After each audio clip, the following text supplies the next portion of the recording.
Well, I love Kíla. They're my favourite band. And Toge Gaboge is my favourite one of them. I've seen Kíla a number of times live, and they're the best band to see live. They're just so kind of, the energy there is just crazy, you know. So it's been, I saw them in Dublin, Vicar Street I think one time. And then I saw them in a wee small community in Mahara, in a community centre, and then both times they're amazing. Yeah, it's trad like with different influences, you know, like so. I don't know if it's like Arabic or different world influences on trad music. I'll bring it very, very local. So this is a band from Oma called Mosmo Strange, and it's a song called Dingus. Now they're a band. I know the manager of the band, but I don't know the rest of them. But when I heard the guitar riff on that, the intro guitar riff, I immediately had to add this to my own personal Spotify list, because it's just such a brilliant Queens of Stone Age-esque riff. Then it comes in with the lyrics and the vocals, and the guy who sings, he's got great vocal delivery, and he really pumps out those lyrics. And just the overall structure of the song belies the fact that there's such a young and new band. Like the structure of the lyrics and the structure of the question and answers and the riffs and everything just building on top of each other. Every part of the tune just feels like a new surprise, and it's a brilliant surprise. Again, I can't express how good the guitar riff is, considering this was a song from I think 2019, I want to say, it might have been a bit earlier, which is very late obviously in guitar music, but it does feel not wholly original. As I said, it sounds like Queens of the Stone Age, but it does sound very inventive, and the overall structure and passage of the song is just fantastic. I met the manager of the band, who is also the bassist, and he recommended me. So I just went and checked them out, and it was just on YouTube. And as I said, as soon as I heard it, I was bowled over. I've been trying to get other people to listen to it, so I do torture other people with the tune as much as I can. Well, it's not been a radio hit, so it's not really had a chance to sort of flourish in the wild as of yet. Anytime I've heard it, I have had to actually put it on, and one of the problems that they're going to possibly run into is that the name of their band and the name of this song are very difficult to remember. So there was a good while where I couldn't remember the name of the band, Mosmo Strange. I don't know if it's in reference or something that I don't get or anything, but it just meant that me trying to recollect to somebody who might have listened to it, that I forgot who the band was and forgot what the name of the song was, because Dingus doesn't appear in the lyrics anywhere that I'm aware of. This song fits right in amongst the best of your 21st century rock music. It really does. If you put this in amongst the Strokes and Queens of Stone Age and Arctic Monkeys and such, it would sit very comfortably. The song, at least, would sit very comfortably in that playlist. So if you are looking for fresh new rock music, this is a very good place to start. The seventh song I'm choosing is Songs of Love by The Divine Comedy. And Neil Hannon obviously being one of the great Irish musicians of the last number of decades, but I suppose this song is perhaps more of a little bit personal kind of reason in some ways. So Songs of Love, for those who maybe aren't familiar with it, is actually the musical theme tune to Father Ted.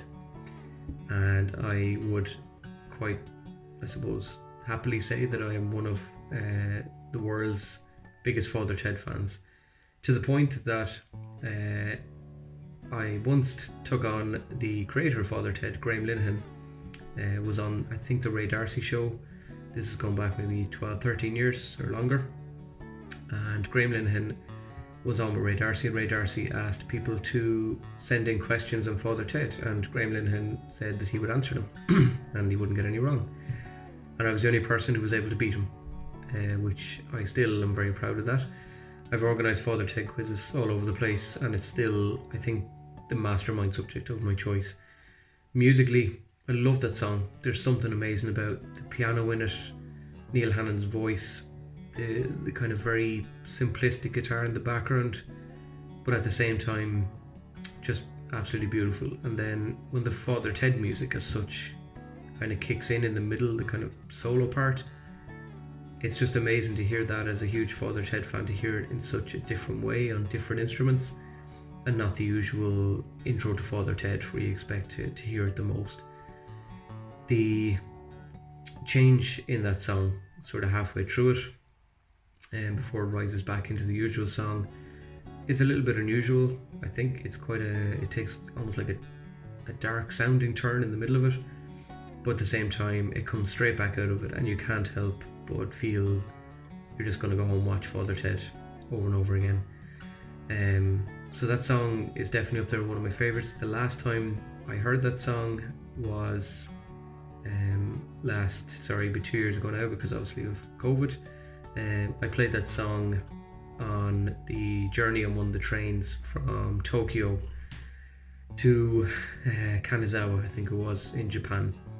And I just remember going along on the bullet train and just thinking, this is very surreal, been in Japan, listening to the Father Ted theme tune sung by an Irishman, and there's just something very amazing about it. So that's definitely the last time I heard that song, if I can remember. Yeah, my memories of it are all Father Ted. It's one of those songs, play me the first note and I'll tell you the rest. It's an amazing song. So, Songs of Love by Divine Comedy and the amazing Neil Hannon. I love Christy Moore. I feel like Christy Moore is the ultimate protest songwriter, and I can't decide which one I love more between Airport at Knock, which is a great takedown of this kind of need for progress and this prestige project and having this thing that you're like, yeah, look at me, I got my airport.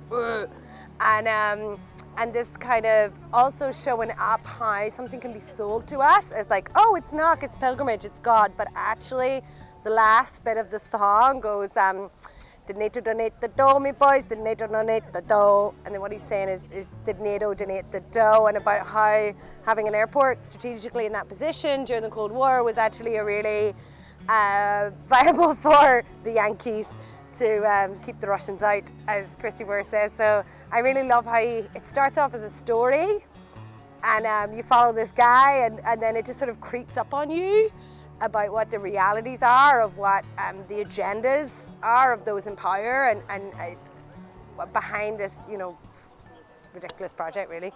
So I love that, and I also love his other song, You'll Have to Get Your Shovel If You Want to Go to Work, because I think it's a wonderful, again, just showing up about working conditions, not having anywhere to take a piss on the building site, about kind of drinking your money away and staying in London and always think you're going to get back and you're not.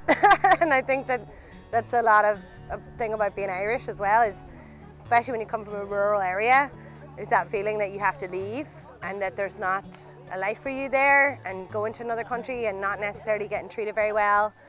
And that thing of having to do this sort of menial, physical, difficult work that has really damaged the health of many Irish people over many centuries. And thinking about, how can we build in our own area where we're from, instead of just concrete and everywhere else in the world.